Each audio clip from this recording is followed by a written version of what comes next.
नमस्कार दोस्तों, आज हम जीके जीएस का अति महत्वपूर्ण क्वेश्चन लेकर आए जो कि आगामी सभी प्रतियोगिता परीक्षा के लिए काफ़ी महत्वपूर्ण है। तो चलिए, सबसे पहले चैनल पर नए तो चैनल को सब्सक्राइब कर दीजिए, बेल आइकन को प्रेस कर दीजिए ताकि आपको आगे भी इस तरह की वीडियो मिल सके। तो चलिए, समय न गवाते हुए क्वेश्चन तरफ चलते हैं। पहला क्वेश्चन है, देश की पहली महिला रेल मंत्री कौन थी? देश की पहली महिला रेल मंत्री कौन थी दोस्तों? तो ममता बनर्जी थी। ठीक है। अगला क्वेश्चन है, निम्न में से किसने कहा था कि अच्छा शासन स्वशासन का स्थानापन्न नहीं है? निम्न में से किसने कहा था कि अच्छा शासन स्वशासन का स्थानापन्न नहीं है? तो किसने कहा था दोस्तों? तो इस क्वेश्चन का राइट आंसर स्वामी दयानंद हो जाएगा। ठीक है। किसने कहा था दोस्तों? तो स्वामी दयानंद ने कहा था। अगला क्वेश्चन है, निम्न में से वह इस्पात संयंत्र कौन सा है जिसकी स्थापना द्वितीय योजना के दौरान नहीं की गई थी? तो इस क्वेश्चन का राइट आंसर क्या जाएगा दोस्तों? बोकारो। ठीक है। निम्न में से वह इस्पात संयंत्र कौन सा है जिसकी स्थापना द्वितीय योजना के दौरान नहीं की गई थी? तो बोकारो। ठीक है। अगला क्वेश्चन है, वर्ष 1947 के बाद निम्न में से किस राज्य को भारत के संघ में बलपूर्वक मिलाया गया? तो हैदराबाद को। किसको दोस्तों? तो हैदराबाद को। ठीक है। वर्ष 1947 के बाद निम्न में से किस राज्य को भारत के संघ में बलपूर्वक मिलाया गया दोस्तों? तो हैदराबाद को मिलाया गया। ठीक है। अगला क्वेश्चन है, अंतर्राष्ट्रीय स्तर पर मेसाबी रेंज किस उत्पाद के लिए जाना जाता है? तो इस क्वेश्चन का right answer option number C यानी कि लौह। ठीक है। अंतर्राष्ट्रीय स्तर पर मेसाबी रेंज किस उत्पाद के लिए मिलाया जाता है दोस्तों? तो लौह के लिए। अगला क्वेश्चन है, शून्य अंश अक्षांश तथा शून्य अंश देशांतर अवस्थित है। तो कहाँ अवस्थित है दोस्तों?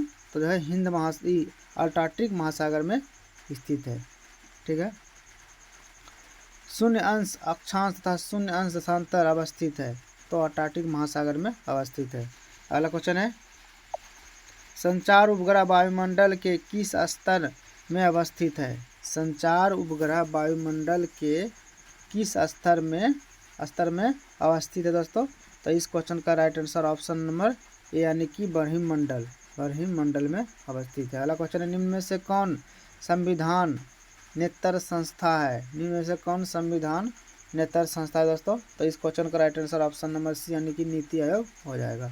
अगला क्वेश्चन है, भारतीय संविधान की अस्पृश्यता उन्मूलन से संबंधित है। तो किस अनुच्छेद से संबंधित है? तो अनुच्छेद 17 से संबंधित है। ठीक है। भारतीय संविधान की अस्पृश्यता उन्मूलन से संबंधित है दोस्तों। तो अनुच्छेद 17 से संबंधित है। अगला क्वेश्चन है, साइलेंट स्प्रिंग के लेखक कौन है? साइलेंट स्प्रिंग के लेखक कौन है? तो साइलेंट स्प्रिंग के लेखक कौन है दोस्तों? रसेल कौरसल है। कौन है? रसेल कौरसल जो है साइलेंट स्प्रिंग के लेखक है। अगला क्वेश्चन है, भारत का सर्वाधिक खनिज संपन्न शैल तंत्र है। कौन है दोस्तों? भारत का सर्वाधिक खनिज संपन्न शैल तंत्र कौन है? तो इस क्वेश्चन का right answer option number D यानी कि धारवाड़ तंत्र हो जाएगा। ठीक है। भारत का सर्वाधिक खनिज संपन्न शैल तंत्र कौन है दोस्तों? तो धारवाड़ तंत्र हो जाएगा। निम्न में से किसका सुमेलित नहीं है? क्वेश्चन नंबर 12, निम्न में से किसका सुमेलित नहीं है? तो इंदिरा गांधी शक्ति स्थल से संबंधित दोस्तों नहीं है। ठीक है। इंदिरा गांधी जो है शक्ति स्थल से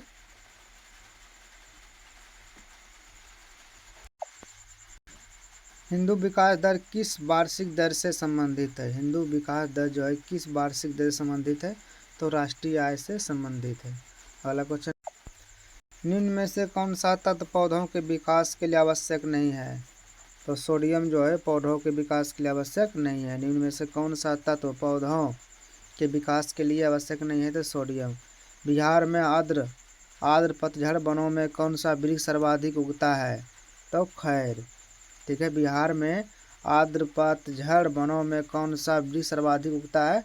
तो खैर का वृक्ष। ठीक है। अगला क्वेश्चन है, पानी की अस्थायी कठोरता के लिए निम्न में से कौन उत्तरदायी है? पानी की अस्थायी कठोरता के लिए निम्न में से कौन उत्तरदायी है? तो कैल्शियम और मैग्नीशियम के क्लोराइड और सल्फेट जो है उत्तरदायी है। ठीक है, कैल्शियम और मैग्नीशियम के क्लोराइड एवं सल्फेट जो है सल्फेट्स उत्तरदायी है। अगला क्वेश्चन है, भोजन विषमता का क्या कारण है? भोजन विषमता का कारण होता है, तो क्या होता है दोस्तों? भोजन विषमता का कारण जो है सैल्मोनेला बेगलाई है। ठीक है, सैल्मोनेला बेगलाई। अगला क्वेश्चन है, बिहार के प्रशासन को चलाने के लिए कब एक अंग्रेज निरीक्षक नियुक्त किया गया था? बिहार के प्रशासन को चलाने के लिए कब एक अंग्रेज निरीक्षक नियुक्त किया गया था दोस्तों? तो इस क्वेश्चन का option right answer option number C यानी कि 1769 हो जाएगा। अगला क्वेश्चन है, त्रिपुरी संकट की समाप्ति के बाद कांग्रेस का अध्यक्ष किसे चुना गया? त्रिपुरी की समाप्ति के बाद कांग्रेस का अध्यक्ष किसे चुना गया दोस्तों? तो इस क्वेश्चन का right answer option number C यानी कि राजेंद्र प्रसाद हो जाएगा। ठीक है, त्रिपुरी की संकट की समाप्ति के बाद कांग्रेस का अध्यक्ष किसे चुना गया? तो इस क्वेश्चन का right answer option number C यानी कि राजेंद्र प्रसाद हो जाएगा। किस विकिरण का वेग प्रकाश से कम होता है? तो किस विकिरण का वेग दोस्तों प्रकाश से कम होता है? तो इस क्वेश्चन का राइट आंसर ऑप्शन नंबर यानी कि अल्फा किरण हो जाएगा। ठीक है, अगला क्वेश्चन है, अल्फा किरण का वेग जो है दोस्तों प्रकाश से कम होता है। अगला क्वेश्चन है, ओडिशा में भगवान जगन्नाथ के रथ हेतु किस लकड़ी का उपयोग किया जाता है? तो फांसी लकड़ी का उपयोग किया जाता है। ओडिशा में भगवान जगन्नाथ के रथ हेतु किस लकड़ी का उपयोग किया जाता है दोस्तों? तो फांसी लकड़ी का उपयोग किया जाता है। मालगुडी डेज के रचनाकार कौन है? तो मालगुडी डेज के रचनाकार R.K. नारायण है। अगला क्वेश्चन है, राष्ट्रीय स्वास्थ्य नीति घोषणा कब हुई? तो राष्ट्रीय स्वास्थ्य नीति की घोषणा कब हुई दोस्तों? तो इस क्वेश्चन का right answer option number B यानी कि 1983 ईस्वी में। राष्ट्रीय स्वास्थ्य नीति की घोषणा कब हुई? तो 1983 ईस्वी में हुई। अगला क्वेश्चन है, किसी तत्व के तुल्यांकी भार तथा संयोजकता का गुणनफल किसके बराबर होता है? तो ऑप्शन नंबर सी यानी कि परमाणु भार के। किसी तत्व के तुल्यांकी भार तथा संयोजकता का गुणनफल किसके बराबर होता है? तो परमाणु भार के बराबर होता है। अगला क्वेश्चन है, 1794 में मानव स्मृति धर्मशास्त्र को अंग्रेजी में किसने अनुवाद किया? तो इस क्वेश्चन का right answer option number B यानी कि विलियम जोन्स ने। 1794 ईस्वी में मानव स्मृति धर्मशास्त्र को अंग्रेजी में किसने अनुवाद किया? तो विलियम जोन्स ने। अगला क्वेश्चन है, बंगाल में दोहरी शासन प्रणाली किसने स्थापित की थी? तो बंगाल में दोहरी शासन प्रणाली जो है रॉबर्ट क्लाइव ने स्थापित किया था। ठीक है, अगला क्वेश्चन है, निम्न में से कौन सा सम्मिलित नहीं है? तो कौन सा सम्मिलित नहीं है दोस्तों? विलियम टेलर्स लखनऊ जो है सम्मिलित नहीं है। कौन सा सम्मिलित नहीं है?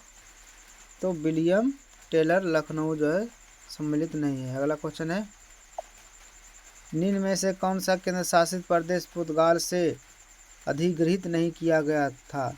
निम्न में से कौन सा केंद्र शासित प्रदेश पुर्तगाल से अधिग्रहित नहीं किया गया था? तो इस क्वेश्चन का right answer option number D यानी कि पांडुचेरी हो जाएगा। ठीक है, अगला क्वेश्चन है, किस शासक के काल में अरबी यात्री सुलेमान भारत आया? किस शासक के काल में अरबी यात्री सुलेमान जो है भारत आया?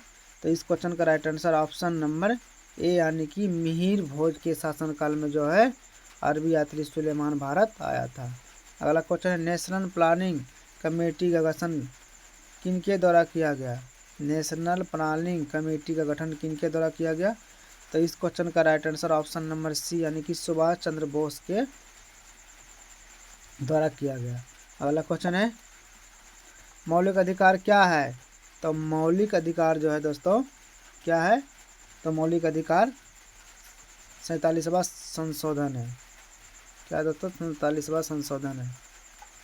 सॉरी, मौलिक अधिकार क्या है दोस्तों? तो बाद योग है। क्या है? बाद योग जो है मौलिक अधिकार है। अगला क्वेश्चन है, अनुसूचित जाति और अनुसूचित जनजाति आयोग का संबंध किस संविधान संशोधन से है? तो 65वां संविधान संशोधन से है। अनुसूचित जाति और अनुसूचित जनजाति आयोग का संबंध किस संविधान संशोधन से है? तो 65वां संविधान संशोधन से है।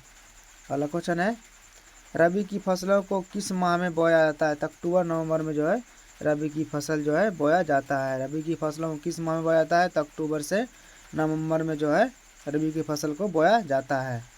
अगला क्वेश्चन है, संरक्षण कार्यक्रम MIKE माइक निम्न में से किस प्रजाति से संबंधित है? संरक्षण कार्यक्रम माइक निम्न में से किस प्रजाति से संबंधित है दोस्तों? तो इस क्वेश्चन का right answer option number D यानी कि हाथी से संबंधित है। अगला क्वेश्चन है, निम्न में से कौन सा नृत्य यूनेस्को की अमूर्त विरासत सूची में शामिल है? निम्न में से कौन सा नृत्य यूनेस्को की अमूर्त विरासत सूची में शामिल है? तो इस क्वेश्चन का right answer option number C यानी कि छऊ हो जाएगा। क्या है दोस्तों? छऊ। अगला क्वेश्चन है, निम्न में से कौन सा त्यौहार का नाम क्षेत्र के साथ गलत तरीके से मेल खाता है? तो इस क्वेश्चन का right answer option number B यानी कि बीसू पश्चिम बंगाल जो है। अगला क्वेश्चन है, भीमबेटका की गुफाएं कहाँ स्थित है? तो भीमबेटका की गुफाएं जो है कहाँ स्थित है? तो इस क्वेश्चन का right answer option number D यानी कि अब्दुल्लागंज रायसेन स्थित हो जाएगा दोस्तों। भीम बाटिका गुफाएं कहाँ स्थित है? तो अब्दुल्लागंज रायसेन में स्थित है। अगला क्वेश्चन है, बिहार के किस जेल में कैदियों ने विदेशी वस्त्रों के बहिष्कार के लिए नंगी हड़ताल की थी?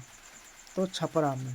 कहाँ दोस्तों? छपरा। बिहार के किस जेल में कैदियों ने विदेशी वस्त्रों के बहिष्कार के लिए नंगी हड़ताल की थी? तो छपरा में। अगला क्वेश्चन है, परम्बिकुलम वन्यजीव अभयारण्य किस राज्य में स्थित है? तो केरल में है। कहाँ दोस्तों? केरल में है। परम्बिकुलम वन्यजीव अभयारण्य किस राज्य में स्थित है? तो केरल में है। अगला क्वेश्चन है, निम्न में से कौन मद्रास महाजन सभा से संबंधित नहीं है? निम्न में से कौन मद्रास महाजन सभा से संबंधित नहीं है? तो इस क्वेश्चन का right answer option number B यानी कि GL छुट्टी हो जाएगा। GL छुट्टी। तो दोस्तों, यदि आपको वीडियो अच्छा लगा होगा तो प्लीज़ मेरे चैनल को लाइक से सब्सक्राइब जरूर करें ताकि आगे भी आपको वीडियो इस तरह मिल सके। धन्यवाद।